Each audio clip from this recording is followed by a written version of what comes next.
Want another one? Really? Yeah. I feel the need for speed. Ow! Hey everyone, welcome back to another exciting episode of Journey with PKD. I hope you all are well wherever you are in and on your journey, and we're going to dive into this week's topic, which is the mind, the body, the emotions in the journey. So we're adding that third component. If you've been following along, we started with the mind, we did the body, and now we did emotions, and we're combining them together. It's good to sometimes take these subjects individually, see how they may work together, kind of isolate some variables, take a look at them, and then zoom out and see how they can all fit.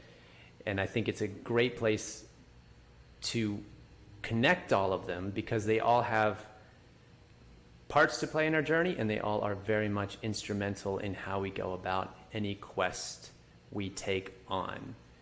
And hopefully these examples that I'll go into give some maybe further insight, elucidation on the subject matter in general, and maybe some dots can be connected for some practical takeaways for how this all goes together in any adventure you may be on, in any expansion you might be doing. And so let's dive into it. We have discussed previously how the body and the mind go together, where you physically are placed in, where you physically have to place yourself. It's one of our connecting points with reality. You have to physically place yourself in and along your path. So if you're a public speaker, public speaking, and you would like to enhance yourself, and remember public speaking was symbolic for being in the arena, leadership roles, sports athletes, being actually in an arena, on stage, performance, wherever the focus requires you to physically be somewhere and to do something in front of others or commanding others, your body has to physically go with you for those things, along those rides, along those roads. Your thoughts can tell you to go do that act if you'd like to expand, and then your body informs the journey as you physically go about. We mentioned with Captain America, Harry Potter, Rocky, we mentioned the examples of how their bodies had to go through conditioning to achieve and unlock higher potentials. An expansion is occurring. And we mentioned how those layers can work together. Well, the same is true with your emotions. Your emotional consciousness, and it should be thought of as a consciousness, I think that's helpful. Your emotions will do the same thing as your body will. They will inform your journey as you go. And so you can think of this in the same way with the body, that you physically have to be certain places. Your emotions have to expand to certain points to take you on further heights and unlock potentials. Or you can be caught in the pitfalls and be trapped. And as we mentioned last week with Anakin or Luke, how tailor-made their journeys were for their experiences and how they were challenged. And that's kind of the overall point, is that there's a challenging aspect to any level of expansion. And we're challenged on multiple levels, like our mind, our thoughts, our bodies, our emotions, our spirit, our instincts. There's all sorts of natures of consciousness to speak on, but they all undergo trials at various levels that they're working on. And so this all goes together, and I hope to make this more clear in the examples provided, that we have the emotional layer being sometimes the main driving point. We know that well will run dry. Our bodies have limitations. Our thoughts have limitations. And we recognize on some level that all of these things need to go through a change, a drastic change in their nature. One we can't anticipate, one we don't know about yet because we haven't expanded to it, but that these things all relate within change itself, which is part of the hero's journey. We have to change if we are asking for change. So this is something that may seem, well, you're talking about change and, I'm going to change. But we don't necessarily think about it as a consciousness, in our consciousness upgrade and expansion, that what we're going to get is a different us. And that means we got to go through the unknown. We got to go through the fear. from the emotional standpoint, or our bodies need conditionings from the body standpoint, or our thoughts need to change about how we think about ourselves or our experiences as we go about our journeys. Some good examples of this are something like Top Gun. You can think of Maverick in his journey, the cocky, arrogant fighter pilot at the top school for fighter pilots, goes through an emotion of which he probably wasn't expecting to handle in the passing away of his co-pilot best friend, Goose. It's pretty evident that that's a huge hurdle and challenging block emotionally that would affect Maverick, Pete Mitchell's journey. Would he be able to recover from it? How? And this is on the emotional dimension, because when he loses his friend, he blames himself. He has fear of re-engagement. They even try to physically put his body back up to kind of maybe jolt him back into it, to remember his love of flying and the things that he does. But even that doesn't work, because he feels tremendous shame, guilt.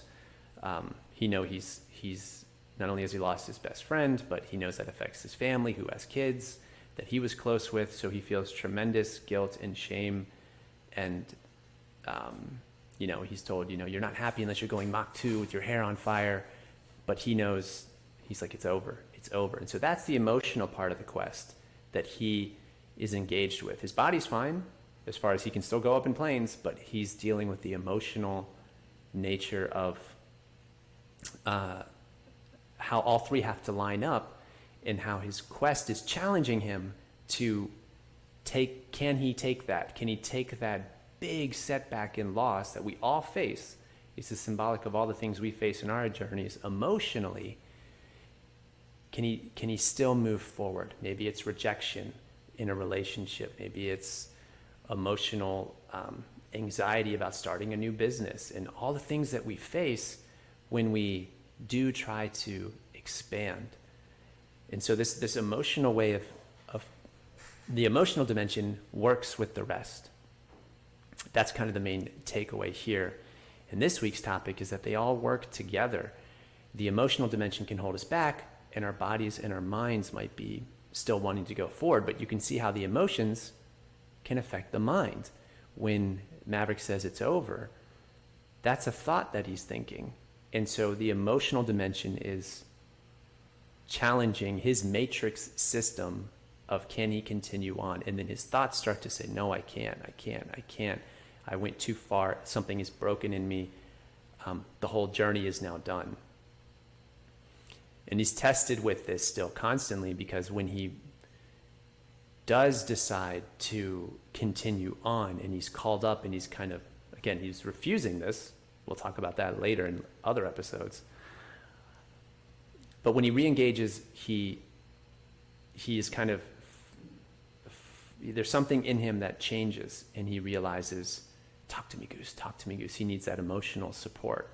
As we mentioned last week with Rocky needing it from his wife, he needs that emotional support to carry on. It's not just him. He needs to be complete in the emotional dimension for his mind and his body to fire on all thrusters. And he does this, and he re-engages, and he learns the lessons from the past, not leaving his wingman, etc. And he is catapulted into another version of himself. He faces those emotional tests and trials, because it's a consciousness. We mentioned it can be kinked and shut off from the flow of life, of where our higher potential might want to take us. And then he's able to finally burst into a higher, more heroic self. And he eventually takes on a teaching job at Top Gun where he can help others. And that's very important in that journey of, in the first Top Gun, because there's a sequel with the kids and these things, but in the original Top Gun, how he has to face that emotional dimension and why it's such a Goliath to him. And the takeaway there in our practical lives is, again, where is that in your journey? And now you can think about it in a threefold way: your thoughts, your body, and your emotions. Sometimes our body needs to be put physically in a place, like on stage. If you want to public speak, lead, Rotary Club, run a company, you're going to have to be in positions like that. And so your body is tested to go into these places. But so are you emotionally. And your thoughts and your emotions and your body may not be in sync. One may be ahead of the others. And it's good to actually think about this in a critical thinking experiment, that we can pull from the extremes. You can imagine yourself, you can pull from extremes in the sense of seeing it as a spectrum. And then when you max out 2 levels of one and turn down 1 level of one, kind of like a stereo system playing with the gain and the functions, you might see where the importance may lie on your journey. So you can imagine taking 0 body action and being fully emotionally available, wise, and your thoughts are super wise and maxed out as well on those levels, cranked up. And then you can imagine your body not being able to move or not putting you in places to experience the adventure. So you're fired up for the relationship, the new relationship. Your thoughts are there. They're encouraging. They're aligned with a higher North Star. You've got that all going. Your emotions are ready and available.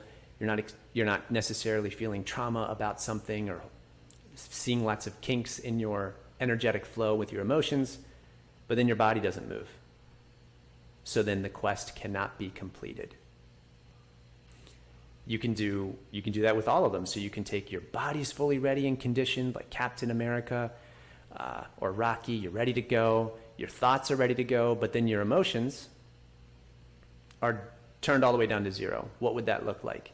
You'd have the vessel, the vehicle, which needs to put you in these places. You got the thoughts ready, but now your emotions aren't ready, like Maverick. And you can see, wait a minute, I need to balance these things. Take a look and observe these things from a multidimensional perspective so we can see maybe where we're getting trapped up.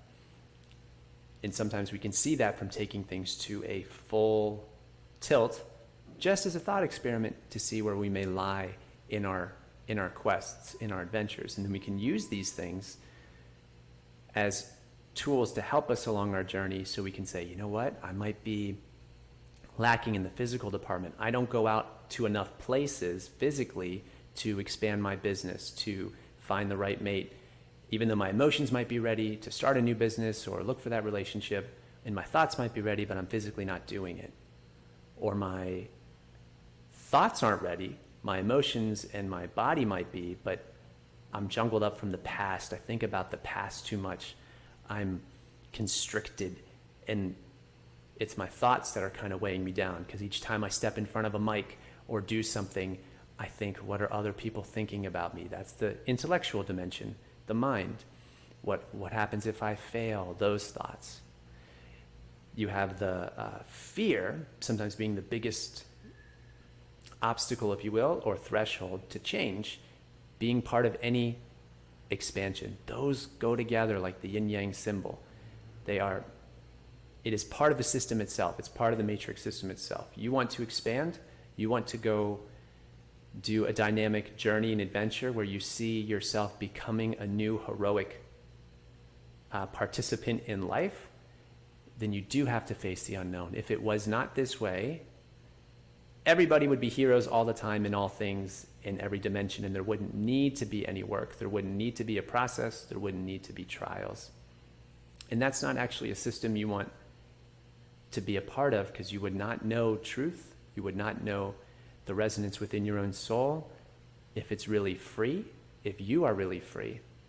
And so these things can take a context that actually bolster your journey in a positive way by knowing that these tests and trials and these limitations that we have are indeed part of how we can become more heroic in our lives, in small things and in big things.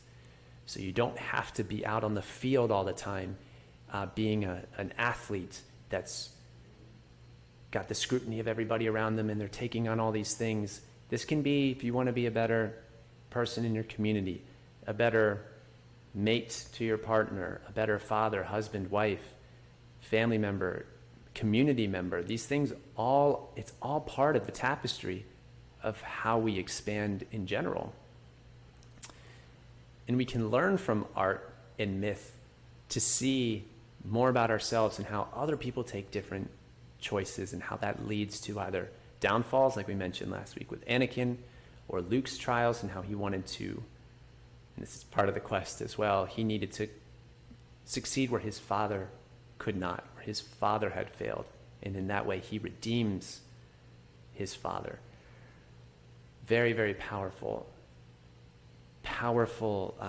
motifs that are practically really real for our lives. Again, this isn't just some abstract thing. These dimensional parts of ourselves all expand with each other as we go.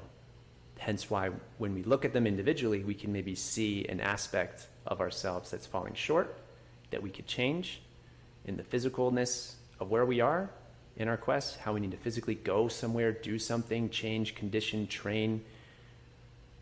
In that manner, our thoughts need upgrading, changing, a counter-narrative, if you will, and our emotions do too. Another example of this is in the Batman mythology. You could take Christopher Nolan's Batman Begins, and fear is something that he's really motivated by, obviously in the character and creation of Batman itself, and using fear against others as an actual weapon. But in Nolan's Batman, he's told by the League of Shadows, if you will, in his training with I almost said Qui-Gon, Liam Neeson's character, of training him. He's kind of like Qui-Gon anyway, that the will to act is the most important. And while he's training, there's this really hard truth that you could think about. Again, might be partially right, might be completely wrong, might be totally right, where he tells him that your parents, they died not because of Bruce, who was a young boy who couldn't protect his parents, who were being held up and robbed, but that he's making the statement, your parents, they didn't have the will to act. And he responds, it's beautiful, because it makes you think. He responds with, but they weren't trained. And he said, training has nothing to do, it's the will to act, the will to survive is everything. And so you can really think about that on multiple layers. And that upsets him, which brings anger out of Bruce. And he's living in that way, which has motivated his whole life, if you want to talk about how the mind, the body, and the emotions work together. In a character like Batman, you can see all the choices and how he physically had to undergo a lot of conditioning and training, how he emotionally had to try to deal with that. What he couldn't get rid of, reminiscent of Kirk saying, I need my pain, as we talked about last week. The pain of losing his parents still stayed with him, but it was part and blended into his quest and who he was and how he would try to benefit Gotham in some positive manner. So he still was contextualizing it to help his quest and others and himself. Because this is a lifelong unraveling and unpeeling of the experiences we have in life, from childhood all the way through maturity. These things are still with us. And fear, that emotion, or even deeper than that, you could call it the very challenging nature of the matrix itself, is something we all grapple with. Anakin is told, fear leads to anger, anger leads to hate, hate leads to suffering. Very powerful in the emotional dimension of what can hold us back. In our thoughts as well, we experience fear in our thoughts. What will they think of me? What if I fail? What if I suffer? These things are all connected. To bring up Star Trek again, there's an actual test, the Kobayashi Maru, which is designed by Spock. Depending on which way you look at it, though, the way it's played out in the reboots, which might be more in people's minds of things. The Kobayashi Maru was designed so that Kirk could experience fear, and in what would you do in those experiences. It's not a test you can actually pass, but Kirk's whole mythos is, I don't believe in no-win scenarios, which right there you have in unstoppable force meets an immovable object. You have the idea of, well, wait a minute, they're both right. That fear is a natural part of it. You can't get out of every single situation. This is something Maverick faced. You can't get out of everything. There will be consequences that you will feel the full responsibility of your choices as a captain of a ship, a starship. But then at the same time, so is true, which is the very definition of hope in hard and dark times, that there's always hope. There's always a way. And it's that journey. So it's not like one thing fits all things in all situations, but it's that commingling of this dance we have with the matrix itself, our within our genes and our DNA of humans who want to continue to thrive and prosper, even if we have setbacks and we feel like we lose on our journey for, could be seasons, years, doesn't matter. But what Kirk is actually pointing to in saying that I don't believe in no-win scenarios, he's partially right from one perspective, because that's actually the definition of never giving up. That when you face galaxy-saving odds, and you need that to save the world, to do the heroic thing, to go beyond what you could even perceive as limits. And Spock's reminding him, but so is also true that there's consequences for that. Sometimes there isn't a way out. And how true those things are is, and how we look at them is a very fascinating question I think we'll continuously ask throughout our lives. You know, it's that kind of, you hear the definition of insanity is repeating the same thing over and over again, expecting the same result. But so is also true, never give up. And if you fall off the horse, get back on. So you can almost look at these things as, well, it depends on the context. And because those who keep trying and pushing, using, say, Rudy, that amazing inspirational story of the true life of a 5'0" 100 football player who wants to play for Notre Dame. If he assumed that the first part was true, that he should just give up because it's insane, what he's doing is insane, then he would quit. But that kind of Kirk part of him that says, no, keep getting back on the horse. There isn't a no-win scenario. He's just never going to stop. Even though we feel that on our journeys, and we have to, it's part of it, you can see how it's not entirely clear that one answer is it for all things. These things are very interesting and alive, and I think that's a fun way to look at it. These are alive. They're consciously alive and awake.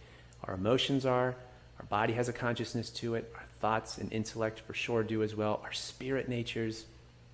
These things are all working together.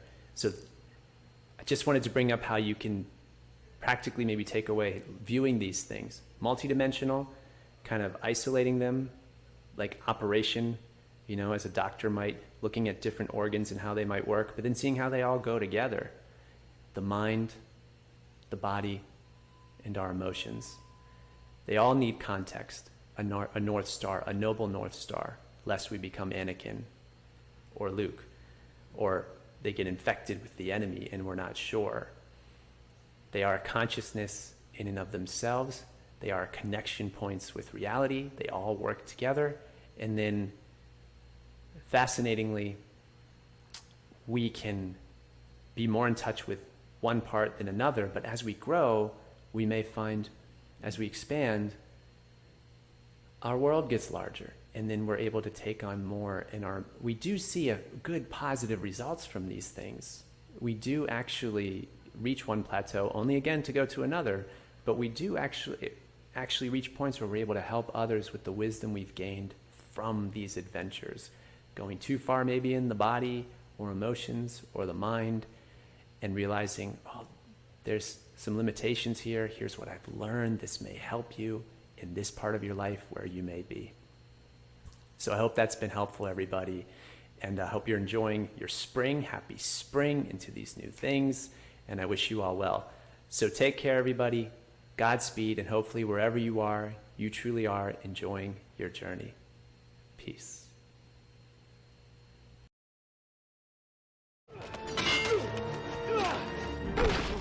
Anger does not change the fact that your father failed to act. The man had a gun. Would that stop you? I've had training. The training is nothing. The will is everything.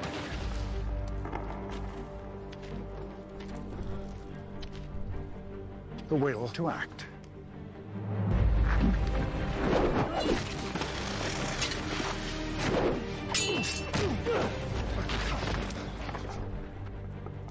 Yield. You haven't beaten me. You have sacrificed sure footing for a killing stroke.